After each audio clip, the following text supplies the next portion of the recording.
बिस्मिल्लाहिर्रहमानिर्रहीम। मैं हूं वफ़ा हुसैन जाफ़री और आज के लेक्चर में हम बहुत ही इम्पॉर्टेंट टॉपिक पर बात करेंगे जो हमारे पास इंटेलिजेंस एजेंसीज़ का है।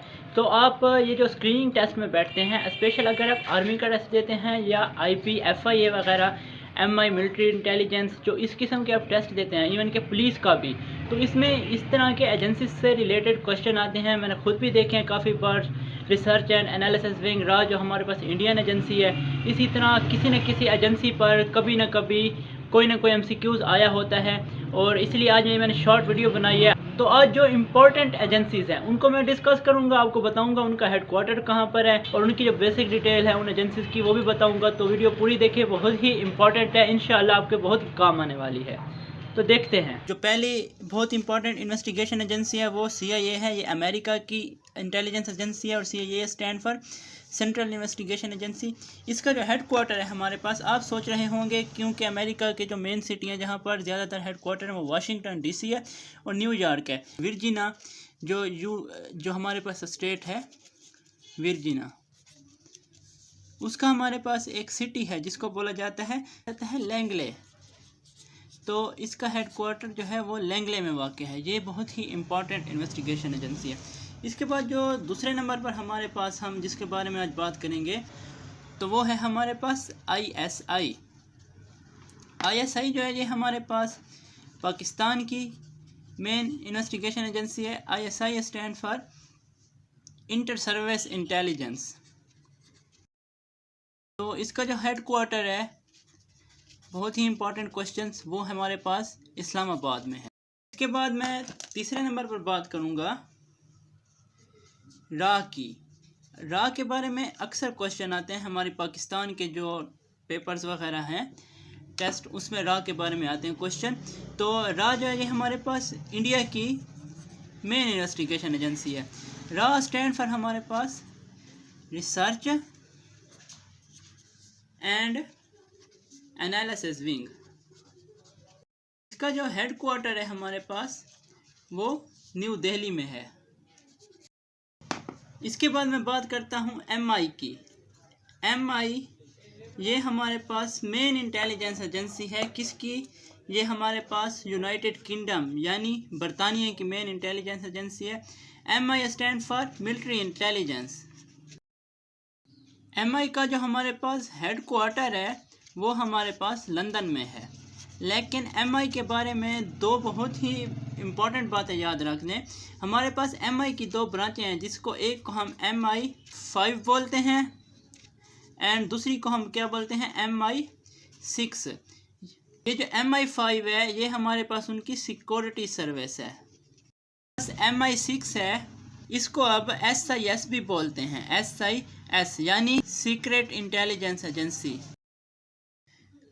फ्रांस की मेन हमारे पास जो इंटेलिजेंस एजेंसी है वो है directorate general of external security यानी DGES। ये हमारे पास मेन इंटेलिजेंस एजेंसी फ्रांस की है। इसका क्या मतलब है हमारे पास, directorate general of external affair.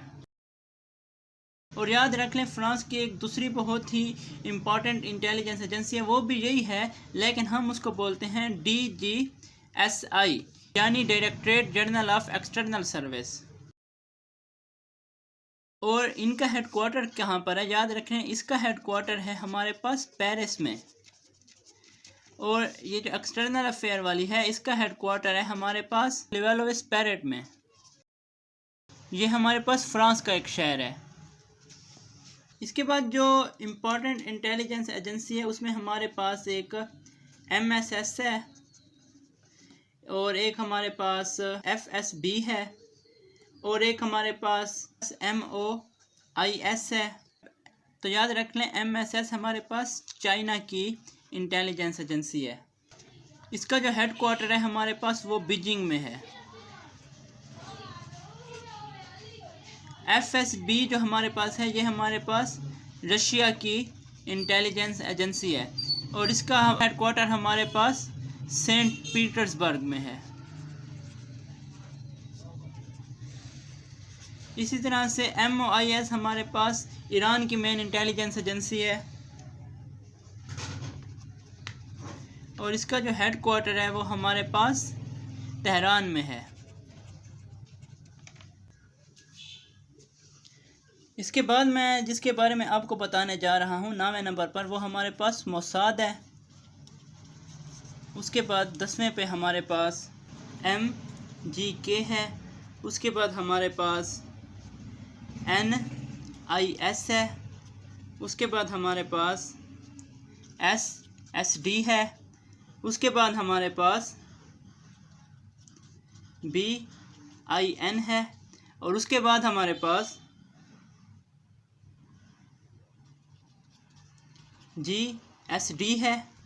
अच्छा, इसमें जो मोसाद है हमारे पास, ये इसराइल की मेन इंटेलिजेंस एजेंसी है। इसका जो हमारे पास हेड क्वार्टर है वो तिल अवीव में है। तिल अवीव उर्दू में तिल अबीब बोला जाता है। ये इसराइल का एक बड़ा शहर है। मोसाद जो है इट्स स्टैंड फॉर, ये उनकी अपनी जो लैंग्वेज है जिसको हेब्रू लैंग्वेज बोला जाता है उसका अल्फाज है, इसलिए इसका कोई इंग्लिश में ख़ास मुतबादिल नहीं है। MGK ये जो हमारे पास है, ये हमारे पास तुर्की की मेन इंटेलिजेंस एजेंसी है। इसका हेड क्वार्टर हमारे पास अंकारा में है। और MGK स्टैंड फॉर हमारे पास इंग्लिश में कोई अल्फाज नहीं बनता, लेकिन जो अपनी उनकी तुर्किश लैंग्वेज का लफ्ज़ है, अगर उसको हम ट्रांसलेट करते हैं इंग्लिश में तो इसका मतलब बनता है नेचुरल सिक्योरिटी काउंसिल। NIS पर याद रख लें, ये हमारे पास साउथ कोरिया की इंटेलिजेंस एजेंसी है। और NIS stand for natural intelligence service. इसके बाद जो SSD है, ये हमारे पास नॉर्थ कोरिया की इंटेलिजेंस एजेंसी है। और इसका मतलब है हमारे पास स्टेट सिक्योरिटी अफेयर्स। यहाँ पर आपको एक पॉइंट बता दूँ, अगर आप ये देखें कि हमारे पास जो साउथ कोरिया है वो S से स्टार्ट होता है, लेकिन उसकी इंटेलिजेंस एजेंसी का नाम N से स्टार्ट होता है। और जो नॉर्थ कोरिया है हमारे पास, वो हमारे पास N से स्टार्ट होता है और इसकी इंटेलिजेंस एजेंसी का नाम S से स्टार्ट होता है। तो ये चीज़ आपको टेस्ट में मदद देगी कि नॉर्थ कोरिया क्योंकि नॉर्थ से होता है, उसकी इंटेलिजेंस एजेंसी साउथ कोरिया के S से स्टार्ट होगी। और जो साउथ कोरिया है उसकी इंटेलिजेंस एजेंसी नॉर्थ कोरिया के N से स्टार्ट होगी। तो इसलिए यह बात यहाँ पर आपको कंफ्यूज नहीं करेगी। इसके बाद जो हमारे पास BIN है, ये हमारे पास इंडोनेशिया की इंटेलिजेंस एजेंसी है। And it's stand for Indonesia language का लफ्ज़ है और इसका जो मतलब इंग्लिश में बनता है वो है बर्डन इंटेलिजेंस नेग्रास। जो हमारे पास GSD है, ये हमारे पास इराक की इंटेलिजेंस एजेंसी है और इसका मतलब जो हमारे पास बनता है GSD stand for general security directorate. इसके बाद ये तो एक 15वीं, आप 15वीं भी याद कर लें, ये भी बहुत इंपॉर्टेंट इंटेलिजेंस एजेंसी है NDS याद रख लें, हमारे पास अफगानिस्तान की इंटेलिजेंस एजेंसी है। और इस stand for special directorates of security. इसका जो हमारे पास हेड क्वार्टर है वो याद रख लें काबुल में है।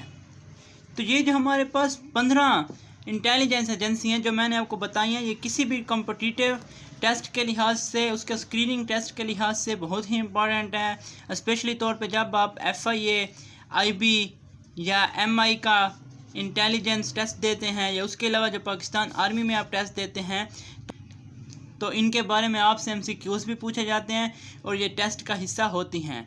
तो आपको मेन इंटेलिजेंस एजेंसी जो हमारे पास 15 हैं, इनके नाम आने चाहिए। अगर वीडियो पसंद आए तो लाइक करें, चैनल सब्सक्राइब करें। मिलते हैं नेक्स्ट वीडियो में, तब तक के लिए अपना ख्याल रखें। अल्लाह हाफिज़।